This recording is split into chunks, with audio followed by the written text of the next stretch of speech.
almost time for liftoff. We have to get ready for the actual selections, not the pretend ones that we've been doing this entire time. We're going to go through our guys. Guys, we are pounding the table to get on the Chiefs roster today in each round here on Locked On Chiefs. From the land of the free and the home of the Chiefs, this is the Locked On Chiefs podcast. Welcome back, friends and neighbors. It is Locked On Chiefs here on the Locked On Podcast Network, your team every day for free on every platform, including YouTube. If you would like sub and hit the bell on YouTube and subscribe on those audio platforms, we would appreciate it. Reviews are always welcome on Spotify and iTunes as well. We have a lot to get into today. Thanks for making us your first listen. Make sure you check out the Locked On NFL Draft Show because we have a ton going on there as we get ready for our live streams this weekend on the Locked On NFL YouTube channel, as well as Roku and all the streaming services from Tegna and the Locked On Network. I'm Ryan Tracy, the founder of Rogue Analytics and Performance Consulting, home of the Matrix and the Draft Guide, as well as the board that is out on NFL33.com today. Check that out. It's unlocked for free over on the Substack. Whew, last 24 hours, right? Breathe. Last 24 hours. I'm Chris Clark. You can find me at KC Chiefs Corner on Substack as well. Have some articles coming out about the draft here in the next couple of days.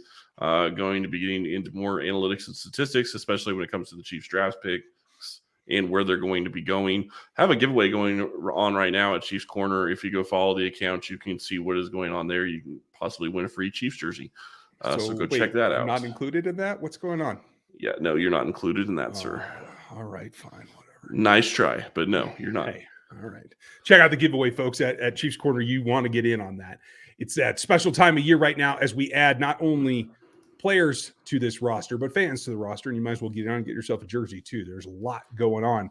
So I wanted to start today because this is the last day that I'll be in studio here, making my way to Dallas for the live streams that you guys want to check out on all the Locked On Network streams. You'll be able to find that, and I'll post it ad nauseum to the Twitter and here as well. I want to take a big step back and just as we go through this, what do we want? Who are we pounding the table for? If we're in the room with Brett Veach, who are we telling him he's got to go get done on each day of the draft? So I have a couple that I could do on day one, but I'm really interested to see if you're going to double me up. So who are your guys? Who's your guy for round one, day one?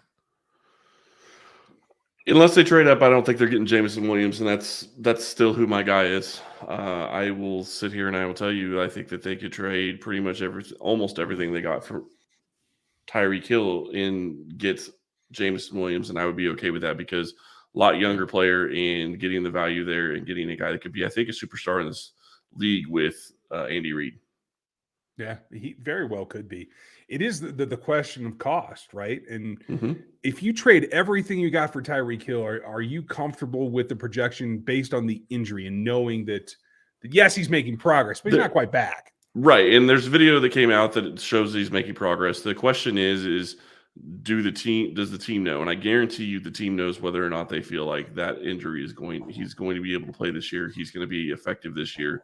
And really, you're probably not going to see the best of him until 2023. That's okay with me. If the team thinks his injury is going to be fine, I am fine with that draft pick. And I would give up your first, your second, and your fourth, and maybe even a third instead of your fourth to go get a guy like Jameson Williams because I think it changes the team. And if you look at their roster going forward, they don't have a wide receiver on the roster past 2022. Other than maybe MVS, and MVS is still a question mark. If he doesn't do well, it could be a one-year deal. Right. That's the way that it goes out. And that's part of my concern as well, because I'm on the opposite side of the table. And just taking out what the cost is, there are a couple of guys that I really think can help this defense. And I don't think I would draft Trayvon Walker in the top 5 picks because there is a significant question there. But I do think that he is a guy that comes in and has shown the athleticism to play the edge. We've seen him play inside. So at the very worst, you get yourself another 3-tech that you feel can pay off for you. I'd like to see them go in the teens if he falls that far. I don't expect it, so I can't really make that one of my guys, right? And see, that's really where I'm coming from. This is my only scenario is who they could possibly go get. Another guy that really intrigues me is Jermaine Johnson. I saw Peter King put out a mock draft today, and Jermaine Johnson dropped into the 20s. If that happens, Kansas needs to trade up and go get him. Yeah, and I think a trade to the 20s is nice value too, because Yep. you're not giving up everything you got for Tyreek either. I'm with you. I Different feel the different same position way. and positional value, I think, is there for edge. Agreed. And I feel the same way about Trent McDuffie. That's why he's on the thumbnail for this today's show, is because I think he's a unique value and a guy that I think is a little bit under the radar for teams because he wasn't asked to play man very much at Washington. He wears Marcus Peters' old 22 jersey. He plays a lot like him. He has great instincts. He doesn't take the ball away like Peters did because honestly, they threw at Kyler Gordon a lot more. And I feel like he's a guy that can step in and have the complexity and the understanding to run what I think Spags is going to have to do and be more variable and play more mixed zone with the man that he wants to play. And I think this could be a way to kind of pivot the whole corner crew without taking a chance on an Andrew Booth, who I really like, but has a significant injury history as well. And I mean, hasn't been able to perform in the pre-draft process all the way up to this point. And without having to trade up to get Stingley or Sauce is my thoughts. Yeah, and you're not going to be able to, you don't want to trade up for that type of corner. I mean, that would be great to be able to get, but I don't think the value is there for those guys. You can get corners that I think could come in and play for Kansas City later in the draft. Going and getting a guy like McDuffie to me is an interesting move just because he doesn't fit their typical mold. And obviously they can go outside that mold. And if they do, that changes things. But it wouldn't shock me if they look that direction. They're going to have a guy that they like. The question is he going to get down to where they feel like they can trade up and go get him? And that's the big question. They only have 16 to 18 guys. So if one of those guys is sitting there at 21, 22, 23, I think that's when you start looking to move up, unless you're making a huge move to go get somebody that you really want. No, agreed. And the nice thing about McDuffie is he's healthy, and that can't be said for all the corners in this group, especially in the top tier group.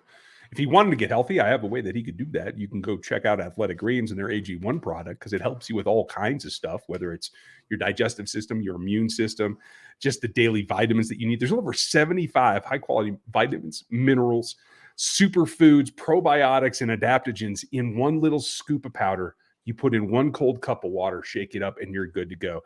It's better than a daily vitamin. It provides a lot more than that in terms of the energy it gives you, that digestive power that it gives you, and the immune boost that it gives you. These are all things that in our modern, lack of time that I probably know as well as anyone, lifestyle, you got to have what you got to have, and it helps to be able to do it. It's less than a cup of coffee, and it does more than a daily vitamin that is just, difficult to swallow. It's not always bioavailable. This is more absorbable. It's quicker. I think it tastes good. You don't need to supplement it, and you can get it done, get on with your day, and have the nutrition you need. And right now, they're trying to make it even easier and trying to help you through this spring kind of flu season. And they're giving you an extra year's worth of the vitamin D supplement that supports the immune system, along with 5 free travel packets when you go check them out and order at athleticgreens.com NFL Network. That's athleticgreens.com/NFL Network to take ownership of your system and your health. Get that AG1. I think you guys are going to dig it. So if we come back in the second round, I'd probably have to lay some bets on who's going to go next, right? If I did that, I think that's where the Chiefs might look at some corners, and I probably want to go get that action over at BetOnline. It's the easiest, fastest way to get all the information that you need with podcasts, articles, all the stats, and all the info that you need to be smart about the money that you put down, especially on props, like where a player lands in this particular draft. It is all over the place. So check them out. You can also bet on the other sports. There's NHL playoffs right now. There's baseball. There's all kinds of things that you can get in on the action. The action's where you want to be. Get your money in on the line in a safe and responsible way and get something for it. Check them out. Their website's super easy to get to and use from any device. They're over at BetOnline where the game starts. So in that second round, I think things get really, really interesting because my thought is the Chiefs will have traded back from 30 and they'll have 3 second-round selections. What do you think? If they have 3 second-round selections, they're set up for a fantastic draft. I think they're going to have possibly 2, maybe 3 third-round selections. I don't know about getting an extra second. That would be great if they could. If they do that, I think that there's a lot of value there. I do want to say this. One of the guys that I really like that a lot of people aren't going to understand is Travis Jones. And I understand that Chris Jones is in Kansas City. I understand that he is one of the best defensive tackles in the NFL.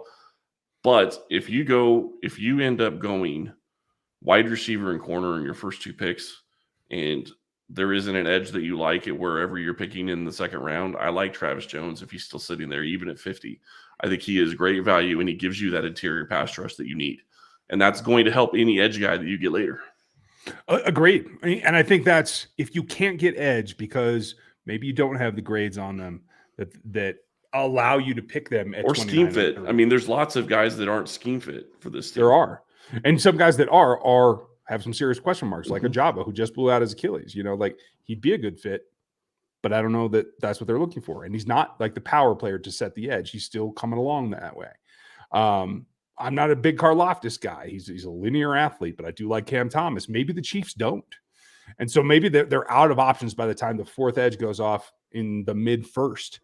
And maybe the best way to get pass rush is to help Chris Jones and give them another interior rusher that can take some of that attention away. I like the concept of a Jones and Jones interior pass rush in Kansas City. Sounds like a law firm. I know, right? Like there's a couple of them in this draft. I think. Chris Jones is going to love that. So yeah, right. I look at it and I say, okay, if you get a guy like Jones, and obviously I said, guy number 1 is Jameson Williams. If Kansas City find a way to get him, great. If they can't, then you look at, okay, who's going to be there? The problem is you're not going to get a first-round talent at 29 or 30. You're going to have to trade up to get him, like you talked with Trent McDuffie, more than likely. Unless somebody drops, which I don't see happening in this draft, there just isn't enough talent for it. You're going to be getting a second-round player. So who are your second-round grade guys? So I just want to say real quick, this is where you could see Christian Watson go. This is where you could see George Pickens go. All those wide receivers. Pickens and Watson also could be first-round picks. It would not shock me, and it still wouldn't surprise me if Kansas City's the team that does it either. Yeah, and I would add Sky Moore to that group as well. He could go as high as that. I think he has a second-round grade on my board, and I think that's where he belongs. But any of those guys at that point. But he's not a guy I'd pound the table for. That's my point. Oh, fair enough. Yeah, no, I would go with Pickens or Watson. I would probably lean Watson a little bit right now, even though I think Pickens' film is better. The availability and the injury history, I'm just not as comfortable with as the projected development of Watson. That it's right here for me, and I'm having trouble with that one. I would lean towards correcting bigger things for me. I think Kyler Gordon deserves to be at the fringe first, but I think he's going to be a second-round pick. I would definitely go after him. That's, of course, if you don't take his teammate McDuffie, you got to build that in. It's almost like he's another Georgia guy, you and your Washington CBs. Well, yeah, there's a couple of schools, one on each coast. What are you going to do, right? Yeah, exactly. But really, for me, it's about the edge. And the second round could be the sweet spot for guys like Boye Mafe, like Ajabo, like Cam Thomas. Ebiketie should be towards the bottom of the second in my rankings. So you have some options there. And as I look around, that's where the linebackers come in too. So like you could go there. But the guys that I really like are Gordon, are Cam Thomas. You guys have heard me talk about them too. I really like Quay Walker as well. And I probably underestimated him compared to Muma because of what they were asked to do. But when you take a step back, and I went and did a rewatch on the Georgia defense here last weekend, and it really stood out that he's not that far away from being in position coverage-wise, and he certainly has more pass rush to him. He's a bit more explosive athlete. I think at this point, I would probably take Quay Walker over Chad Muma in the second round at 50, especially if Jones has been selected. I'm on there beating the table for Quay Walker. So let me ask you, do you think Nakobe Dean is an option? Because I've seen lots of mocks starting to get to where you're not getting him selected in the first round. Yeah. I don't think he fits the thresholds for the Chiefs. Yeah, that's kind of where I was too. I just want to throw that out there because I keep seeing him dropping. So that's a little interesting. Let's move on to the third round really quick. And I am saying this, and I know there's a lot of people that are going to hate me for this, and that's fine. I'm telling you right now, if the offensive tackle for Minnesota, and I do not know how to pronounce his last name, Fa'alele is still sitting there in the third round, you go get him. He's an Orlando Brown clone.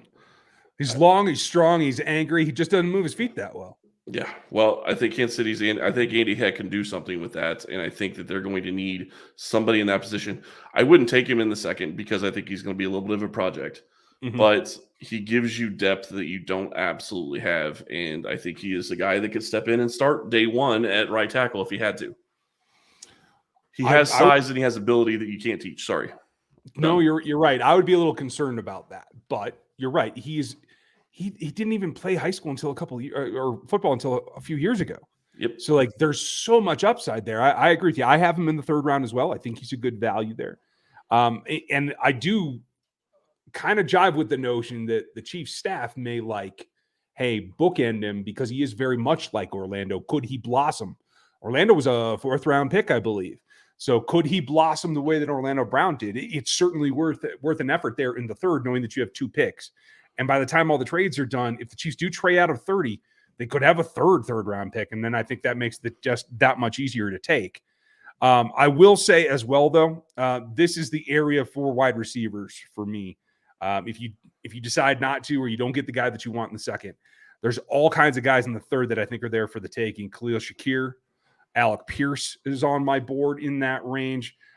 David Bell, Wan'Dale Robinson, Calvin Austin is a really interesting guy. He has the speed and the change of direction like Tyreek, very, very close in terms of his athletic matrix. He's just not as thickly built. He's not as heavy, and he's not as tall. So he's stature-wise more like DeAnthony, but he moves like Tyreek, and I think that's a very underrated quality here. He's a better receiver than his stature would show you. Another guy, go ahead. I was just going to say, the other thing that you need to look at in the third round is if you're going to get a safety, this is likely where you have to get a safety because you're not going to get one that's probably going to be able to come in and really do anything for you. Nick Cross is a guy that you could look at. There's a lot of different safeties on the board that you could look at. If any of them drop to the third round, that's probably where you're going to have to draft them because there just isn't the depth there that you would want. Agreed. I think Petrie and Brisker will both be gone in the second. So I'd be looking at Cross, Brian Cook, and Damari Mathis, who can slide in and play nickel. Cook was the one I was thinking of as well. Sorry. Yeah, Cook would be more of the Sorensen role, whereas Damari Mathis would be more of the Badger role because Damari, just like Petrie and like Dax Hill in the first round, can drop in and play that nickel corner spot as well as the safety roles. But it's also – sorry, go ahead.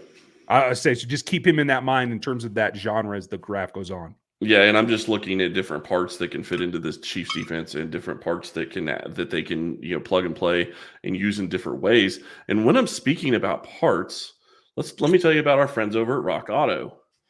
RockAuto is the place you need to go if you need car parts for your car. Why choose to spend 30%, even 100% more for the same parts from a chain store or a car dealership? Go check out rockauto.com. RockAuto is a family business serving do-it-yourselfers for over 20 years. RockAuto prices are reliably low for every customer. They have everything you could need from brake parts, tail lamps, motor oil, and even new carpet. And yeah, Ryan, anytime you kind of break your truck, go to RockAuto. They'll take care of you. I know you do. Go explore their easy-to-use website today to find the solution to your auto parts needs. Go to rockauto.com right now and see all the parts available for your car or truck. Right, locked on in their How Did You Hear About Us box so they know that we sent you. Amazing selection, reliably low prices, all the parts your car will ever need at rockauto.com. Strong. Well done. Well done. Now, let's jump into the fourth. Let's just do all of day 3 because there's so many guys that we could like. I'm not stopping the table for any of these guys, though. This is, hey, it could fit. Yeah, and I think that's kind of the way you have to look at all this is what fits, what have you done in the draft? That's basically how it's going to affect day 3. And I will argue, I think the Chiefs are going to have more of a type of guy they're going to be going for in the 4th round, just because they do have 2 4th-round picks. And I do think that they're going to be looking at maybe moving around in the 4th round. I think there's a lot of value. But it's going to be a question of who's going to be their 1 and do they fit Kansas City 2 and what have you already done in the draft 3? So lots of different things you could look at there. Absolutely. I expect them to trade back from 1 of the 4s to get into the 5th. Maybe that involves moving up from the 7th as well. I certainly hope so. You could leave a 7th rounder there if you want to. Some guys that I think are really, really interesting fits. 2 of them at tight end. Being Daniel Bellinger from San Diego State. Good athlete, nice hands. And then like the Uber tester type guy that played at Idaho State in Tanner Connor. He's probably a late 6th, 7th round kind of guy. but can line up as a wide receiver or a tight end. He has that flex. He could be another body similar to what Jody Fortson brings, that you could really attack teams with tight end bodies that move like wide receivers. I like both those guys. Yeah, there's just so many guys you could go back and look at. You start looking at some different things here with different players, and it's just really hard to know. I will say this. I like the thought of keeping a 7th-round pick or maybe multiple 7th-round picks, because if you keep those picks, you set yourself up to be able to go get guys that you don't think are going to make it to street free agents, or you don't know that you can sign as street free agents or undrafted free agents, I guess is what I really should say. So I think that's a huge deal. And if there's certain guys that are just falling that you think are going to possibly hit UDFA, you go pick them in the 7th round instead. And then you guarantee you have got them, and they're in Kansas City. It just depends what else you need as fodder for your other trades. Staying on day 3, some guys that I think I'm going to be seriously considering, one being Zion McCollum. I don't think he makes it into the top 100, so I do think he's a day 3 selection. The athleticism there, he is the number 1 defensive player in the athletic matrix this year. He's right up there with some of the best ever. And so the fact that he's a raw corner that has length is very much in line with what the Chiefs have done late in drafts lately. And he's such a good athlete. He is a Tobe guy from the day he walks in the building, and I think that's worth the selection all by itself. Yeah, and especially if you're going to be going and getting another corner that's maybe not starting in year 1. There's going to be places where he could start in year 2, maybe year 3, but you definitely need special teamers, and you need those core special teamers, which are going to be coming from those types of positions in corner and wide receiver and linebacker and, maybe safety or anything else in that regard. Agreed. On the D-line group, take a look at Thomas Booker. Tested really well, can provide some interior pass rush, didn't get a whole lot of run at Stanford, not much pub. I think he's a guy who could fit into a rotation and give you some nice depth there. Also Noah Ellis, really, really raw prospect out of Idaho, but a guy that gets in the backfield, has a nasty streak. He has a knack for making plays in and along that line of scrimmage. TFLs are there. I like him as a developmental guy as well on the D-line. Yeah, and like I said, there's lots of different players. I think you were a fan of, there's a tight end here I just saw, and it wasn't Tanner Connor, it was another one. Charlie Kohler? There you go. That's the one I like Charlie too, yeah. Yeah. He just makes plays. He's good at the catch point. He moves well. He's not a household name, but Brock Purdy isn't exactly the quarterback that's really going to help you exploit defenses if you're not an uber athlete. And I think you were also talking about DeMarco Jackson as another guy that could possibly be a late round pick. Another guy that could maybe step in and be a special teams guy, but maybe also could help in the pass game a little bit as well. Yeah, I think he's a guy who could adapt himself to playing coverage specific roles, whether it's like, I hate to compare him to Dorian Daniels since Dorian didn't really work out, but he reminds me of him in some ways, and being able to play decently in space would be kind of a relief linebacker rather than a safety, in my opinion. Whereas JoJo Domann from Nebraska might be the opposite, where I might be more tempted to play him in a safety nickel kind of role like Sorensen did rather than a true linebacker role. And I will say this, if you're taking a flyer on a player in the 7th round, and for some reason he's still sitting there in the 7th round, I can't see he will be. If Justin Ross is somehow sitting there in the 7th, I would take a flyer on him. I don't think he makes it that far. I think I don't the flyer either. would have to be in the 4th, but I could be okay with that too, given how many picks the Chiefs have. To me, it's just a matter of if somebody is okay with all the stuff that he's had in the past 2 years. Right. And absolutely. Yeah, I would imagine there's going to be a team that's going to take him earlier. I'm just saying that's a player that even if you have to give up 2 7ths to go get him in the 6th or something else, I would consider doing that if he somehow falls. I'm just looking at a big board right now, and that's a player that stuck out to me just because of what he was able to do early in his career. Can you get him back to that? Yeah, you never know. 2 other guys at the wide receiver spot you could take late on day 3 would be, for me, Jakari Roberson from Wake Forest and Tay Martin from Oklahoma State. If you all have been watching the Cowboys, you see him high point the ball well. He's long, he's tall, he's decently quick, tested okay for what he is. It reminds me of maybe the next Kemp that can grow into a guy that can actually play on the offensive side of the ball as well.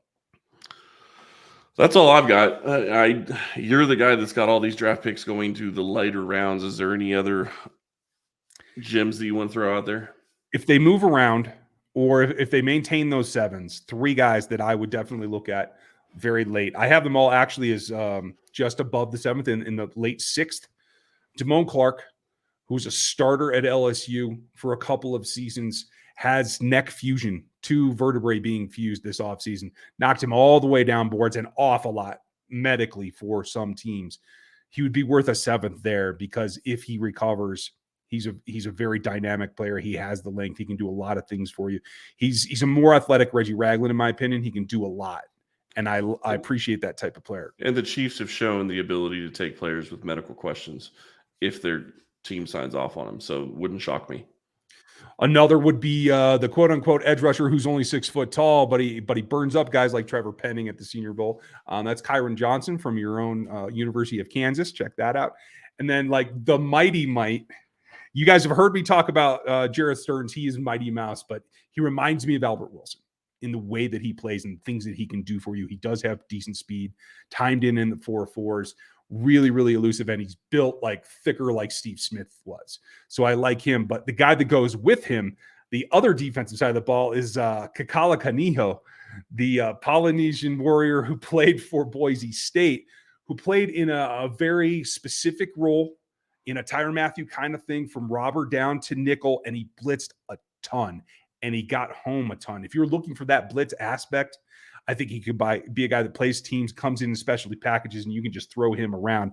And then the one guy that I think would be tempting for some teams to take a risk on in the 7th is Adam Anderson, who has a lot of legal trouble, again, at Georgia, but was the other edge rusher that was really touted before his kind of life fell apart. If he's gotten that behind him and he's exonerated and all that, you'll see a team probably take a chance on him in the 7th round. It could be the Kansas City Chiefs. Lots of picks to go through, and you are going to be busy during draft weekend, and I guess I'll be busy as well because I'll be manning this. So right there you go. We'll have you locked down one way, folks. So make sure that you check out Chris and everything that he's doing here. I will be on the mainstream for the Locked On Podcast Network. You'll be on Locked On NFL channel, as well as Roku and a bunch of the streaming services where you are. If you have a Tegna station in your town, you'll be able to get some of that as well. So check them out. And I'll have more information here on the next show in the show notes so that you know the links and all that. But it's YouTube, Locked On NFL. That's where the main stream will be. Oh, it's going to be a long weekend, but we will have a lot for you as the Chiefs add maybe up to 12 players to their roster this weekend. Yeah, could be more if they trade back a couple times. I still think that they end up around 10 total. Yeah, I'm my guess. I'm taking the under at 9. 9.5. I'll take the under. That makes sense. It should be fun, though. Folks, let us know who you want to see on this roster. Who's the number one guy you're stomping your feet for? Put it in the YouTube comments. Throw it in the iTunes or the Spotify reviews. We would appreciate that as well. Hope you guys are ready for that. Chris will be here with Matt tomorrow. You'll see more of us as we get ready for the weekend. Thursday night is the big evening. Thank you for your time today. Hope you're ready for it. Check out NFL33.com for the draft boards, everything that we've been doing over at Chiefs Corner, as well as on all the Locked On station. Thanks for your help and your time. Have fun. We'll talk to you.